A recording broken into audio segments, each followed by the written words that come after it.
Charlie Kirk is as big as any of those figures that were taken in the 1960s. Yes. If the left does not comprehend how important he was to us on the right, they're going to find out. I mean, there's a reason that President Donald Trump was the first to comment that he lowered the flags to half staff, ordered them lowered in the country, that Barack Obama, Joe Biden have both issued statements and good statements. No mealy mouthed, anything in there, just good, solid statements. There's a reason for this 31-year-old kid living out of Arizona who in 2016 was Don Jr.'s bag boy, literally was carrying Don Jr.'s bags. And 10 years later, not even, had changed the world. It is not an overstatement to say that Charlie Kirk delivered the youth vote to Donald Trump almost single-handedly, something that no Republican had ever gotten. No one even bothered. Young people they don't vote Republican. They're idealists who vote Democrat until they grow up and realize what folly that is. And then they come over. But Charlie said, no, they can be reached. We're seeding an entire group of people that we don't need to seed, and put his money where his mouth was, devoted his entire organization to going where? To places Charlie never attended. He did not go to college. He never went to college. Life was his college. And yet he spent half of it going from college to college to college to try to convince the young people there to see the world the way he did, to try to understand that there was an education to be had on certain issues that they wouldn't get from CNN, that they couldn't get from Morning Joe, and to set the truth, the facts straight, and to give the truth on a man named Donald Trump, who had been so bastardized by every pocket of the media that no young person, given the way they consume news, could ever really know or understand him or why he might be worth voting for. He delivered that election to Donald Trump, at least a large faction of it. Even Trump knows that. Trump doesn't comment on random acts of violence that often, Paul. The Charlie was important to him and to the movement, and we've just lost a giant today. I'm so sad for us. I'm so sad that I'm not going to be able to watch what he did next. I was just saying to Doug, my husband, I'm coming up on a birthday, and I'm older than Charlie by a lot. And I was like, gosh, when Charlie's my age, I'm going to be like 80 or close to 80.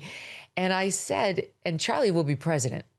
I said, or he will have already served 2 terms as president. Like, he was on that trajectory. And just, on a personal note, he had just been on the show within the past month. I was going to join him on one of these college tours literally in 2 weeks in Virginia. And he was coming. I'm going on tour myself with my show, and he was coming to be with me this month in September. And it's just, we pulled our promos immediately because Charlie's in them. And Charlie's dead. Charlie's gone. I'm in the just complete denial phase of grief. It just doesn't seem possible that someone that big and that important could be gone. Because it's so fresh, I don't want to put you through having to come up with a reaction to the inevitable vile stuff that's been on the internet, the heartless, almost emotionless, cold stuff that's come out of places like MSNBC. But I want to focus in on a contributor on your program, a legendary American journalist who also knew Charlie Kirk, Mark Halperin, who talked about the need not to find something positive, but to turn towards not vengeance, but grace. How are you handling the emotions of all of this? I'm torn because I like vengeance. I was never a prosecutor, but I went to law school because I thought that's what I wanted to do with my life. I'm fine with vengeance, and I hope to see it exacted on the perpetrator of this crime. But I have kids, and I need to worry about the country they're going to grow up in. And not for nothing, Paul, but my kids are very jarred by this. The kids over here loved Charlie. He was an important figure for them. They don't have a lot of heroes that they can look up to who they see in their spaces, who are all over TikTok trying to talk to them, who go like on that show Surrounded, where everybody yells at you, and that's something kids like, and who shows up there because that's where they go. All my kids knew Charlie, not personally, but knew of Charlie, watched Charlie clips. Like he was in their algorithm. And I said, absolutely, take more of it. You know, like that's one algorithm I'll support. But they have to grow up in this country. Like, we don't feel like ourselves. We haven't felt like ourselves in a while. And I'm sorry to get political, but I'm just going to be honest. We haven't felt like ourselves since Barack Obama. I just think he was such a slick snake. You know, he was this affable guy who was like wearing good suits and looked the part and sounded the part and dressed the part, but was so divisive in his messaging. The left, they look at you like when you say this, they don't know what you're talking about. It's like, because you don't pay attention to the other half of the country. You only pay attention to your absurd news sources, which spin and spin and spin to protect Democrats, especially if they're named Obama.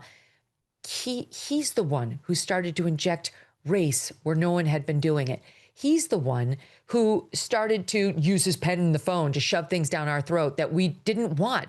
He's the one who shoved through an entitlement on our health care and our personal doctor visits that he promised he wouldn't mess with. And then he did, really hurting people, causing massive anger and open lies. He never missed an opportunity to twist the knife on the racial issue. He would do it subtly and in his own way, but it was very clear what he was doing. For the first time, we had a president who weighed in on legal cases before they'd played out. We never did that. That was a taboo that had never been crossed before him. And Donald Trump was the reason Barack Obama, reverse that. Barack Obama was the reason Donald Trump came about, that he was born as a political figure. They say Trump's divisive. He was the antidote. He was the answer to the divisiveness of Barack Obama. And we just haven't felt like ourselves for years now. I don't know if there's a settling. I don't know if there's the hand holding, the rhetorical hand holding that could happen in a moment where we're all looking at this tragedy and lamenting it could last and change things. But I have to hope for it because, again, I have children who need to live here, who need to grow up here, who need to stay here. I genuinely hate to ask this, but you were due, as you've mentioned, to go out on tour in the next few weeks. Not something as open as what happened today, where literally it was in the middle of a university square, but you and many other people in America don't just broadcast, but you go out there, you do shows, you are in front of hundreds and thousands of people at any one time.